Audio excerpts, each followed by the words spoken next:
guys, and welcome back to my channel. My name is Lucia, this is Lumi, and this is also Lula's Leaves.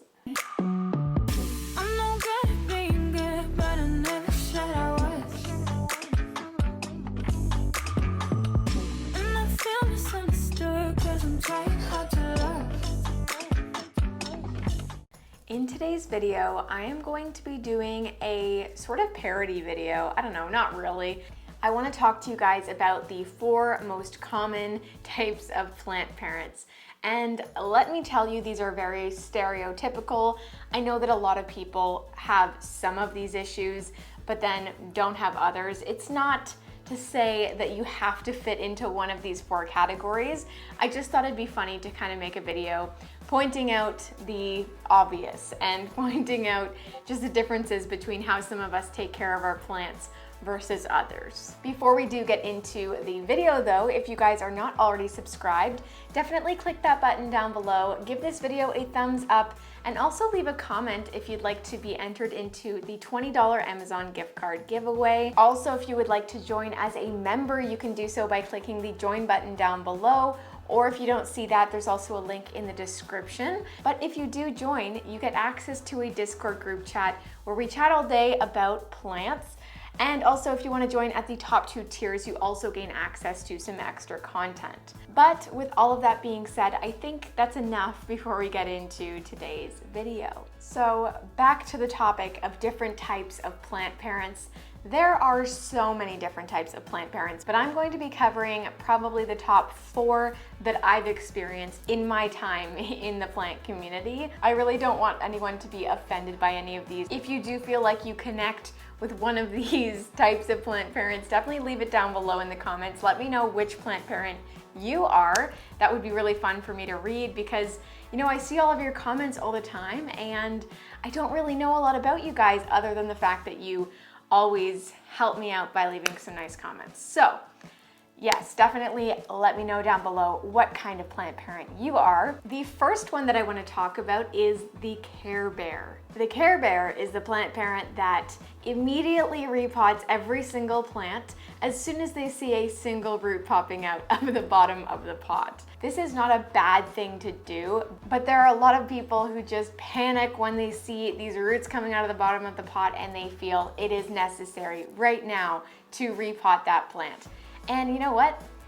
I wish I was that person because this person is someone who cares a little bit too much. And that segues into the next point. The Care Bear is also the plant parent that constantly just stares at their plant, hoping that it will grow. And they think by staring at that plant for hours on end, that they will actually be able to witness some of that growth firsthand. Let me tell you, it's not going to happen that fast. There is something really cool that you can do if you do want to see your plants growing before your eyes. You can actually set up a camera. If you have an old iPhone or an old camera that can do time lapses, set it up and you can actually watch your plants grow in real time. Not really real time, but you do actually get to watch those leaves unfurl, which is something that you kind of miss sometimes because, you know, it happens while you're sleeping, or if you have a lot of plants, you're just not always going to be able to look at all of them all the time. Staring at a plant is another key indicator that you are a Care Bear. This is also a plant parent that is always helping the leaves come out of the sheath or helping to unfurl the leaves without letting them do so on their own. This is something that even I am a little bit guilty of. I can't tell you the number of plants that I have ripped just because I've been so impatient to let that plant unfurl the leaf on its own. But you know what? That's just kind of how it goes. I feel like anyone who does try to help these plants out of their sheaths, or anyone who's trying to help unfurl the leaves, all they're trying to do is help that plant succeed, but typically it ends in disaster. There are right ways to do it. I've seen a few TikToks, which is actually going to be a video that I'm going to try out, but I've seen some TikToks where people will use like a cloth or a wet something to loosen the leaf up, and then eventually that leaf just unfurls really easily. So while the ways we're probably doing it right now aren't correct, there are some ways that you actually can help your plant if it needs help. But the Care Bear is all about helping the plant in any way possible, even if it's going to be detrimental to the plant in the end. The last characteristic of the Care Bear is someone who doesn't feel like they can propagate their plants, because that's not a plant, that's family. This is something that I was guilty of in the beginning of my plant journey. I felt that because I was getting a lot of smaller plants, I really didn't want to propagate them in case, you know, that propagation didn't make it. I just felt like it wasn't worth the risk of maybe losing that cutting. But now that I'm pretty confident in propagating, I feel like the chances of survival for most plants are pretty good.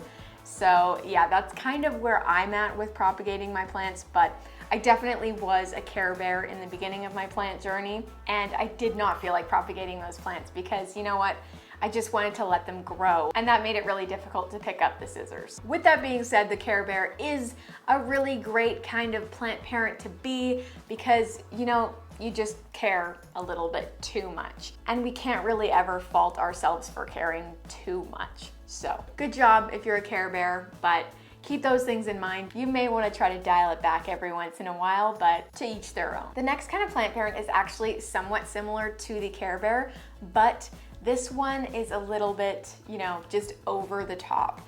This is the Overdoer. This kind of plant parent really, you know, again, does care about their plants, but they're also one who waters them every single day. And they think that they're doing the right thing by watering their plants every single day, but these are indoor houseplants, not outdoor houseplants, and they do not need to be watered every single day. A lot of people, when they first get into houseplants, are the overdoers. And you know what? It's okay, you will learn from your mistakes, but it is really important to research the types of plants that you're taking care of so that you can understand what they need and what's really not necessary. So, if you're the overdoer and you're watering your houseplants every single day, maybe do a little bit of research, watch some YouTube videos, and check out whether those plants actually need to be watered every day or if you are overdoing it. The next characteristic of the overdoer is that they have humidifiers on all day, every day, always filling them up. And you know what? I don't blame you. This is actually not a bad thing, unless you're not giving your plants any airflow, which, you know, is also important. But this is actually probably one of the best things that the overdoer does. Humidity is really, really helpful for a lot of houseplants.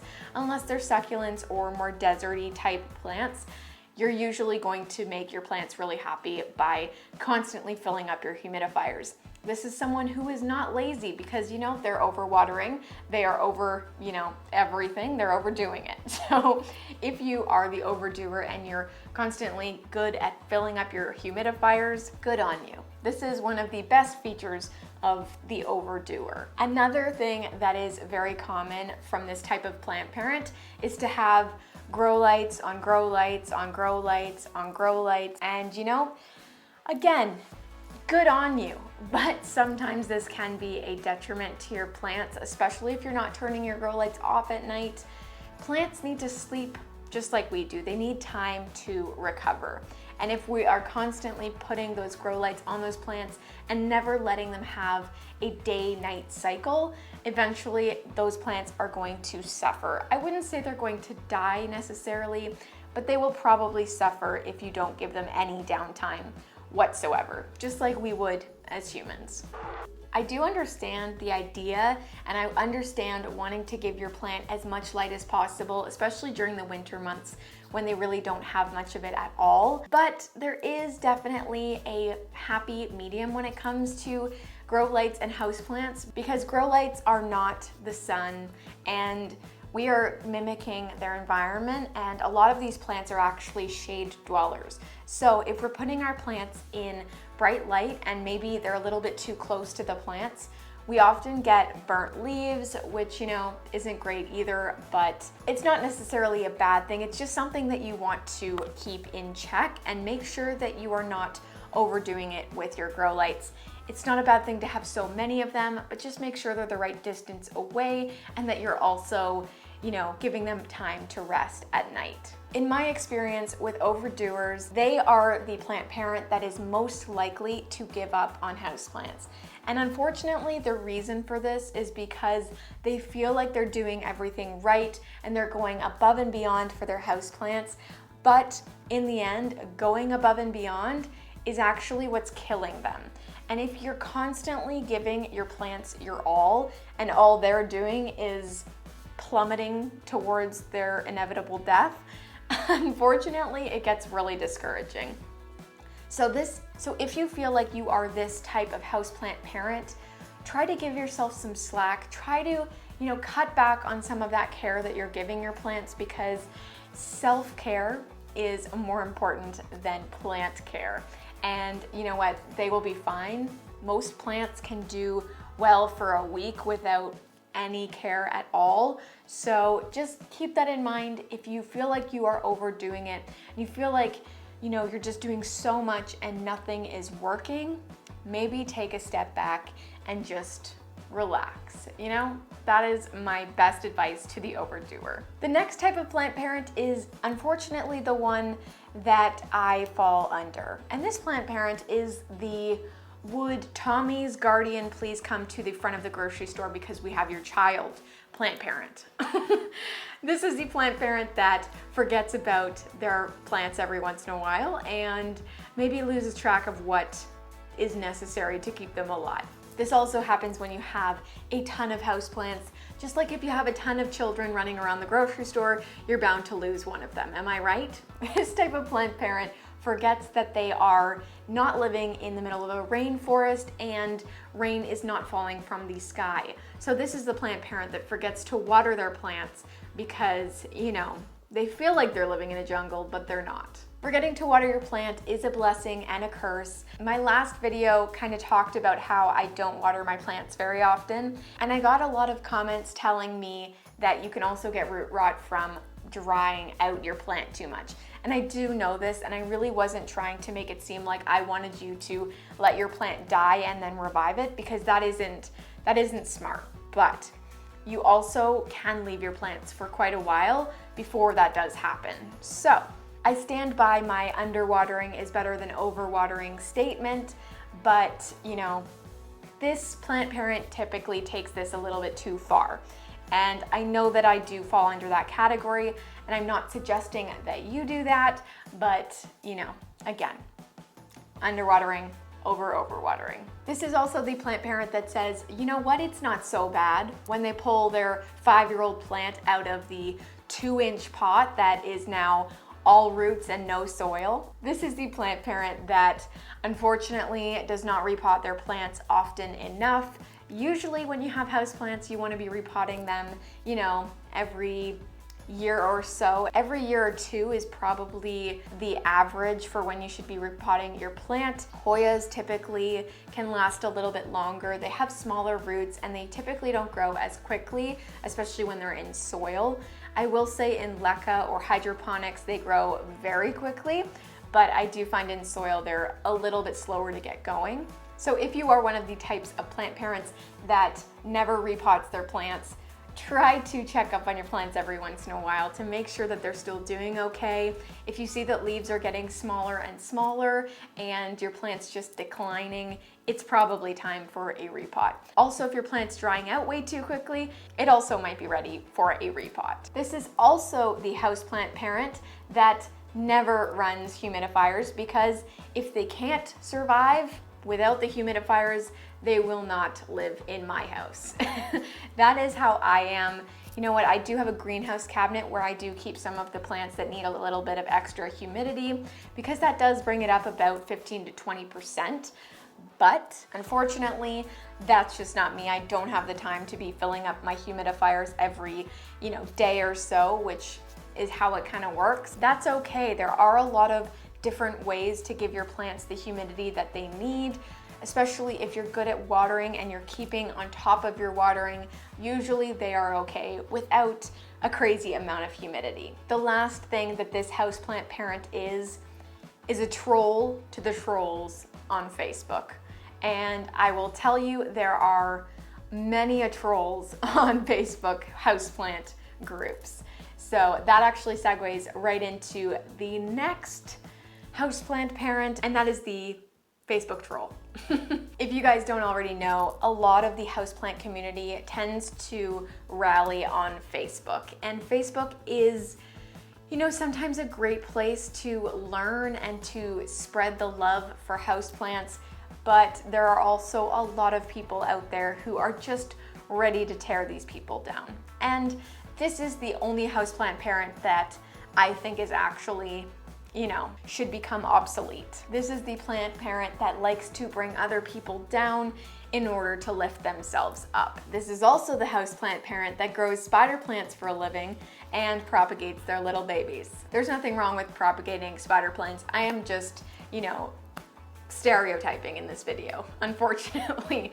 But this is typically someone who doesn't know a whole lot about houseplants, but feels like they know a whole lot about everything. And usually it comes across in a negative way, especially online when we don't understand context and, you know, things get misconstrued and it just doesn't come out right. This is also the self-proclaimed plant god that pretends she knows more than everyone else.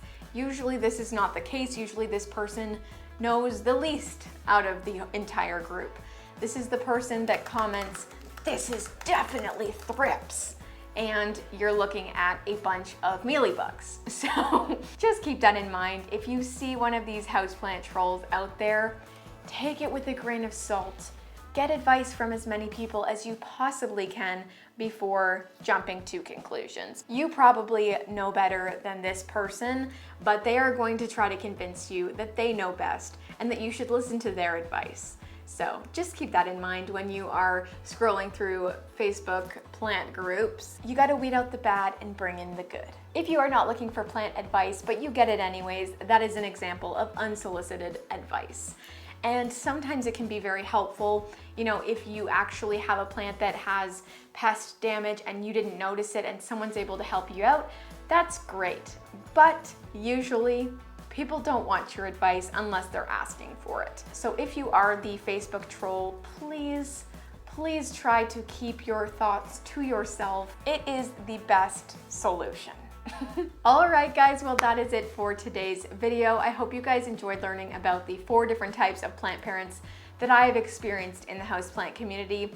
Don't forget to let me know down below which of these houseplant parents you are, and also don't forget to give this video a thumbs up and subscribe down below to be entered into the $20 Amazon gift card giveaway. With that being said, that is going to be all from me. Thank you guys so much for watching this video. I really hope you guys did enjoy it, and I will see you guys next time. Bye!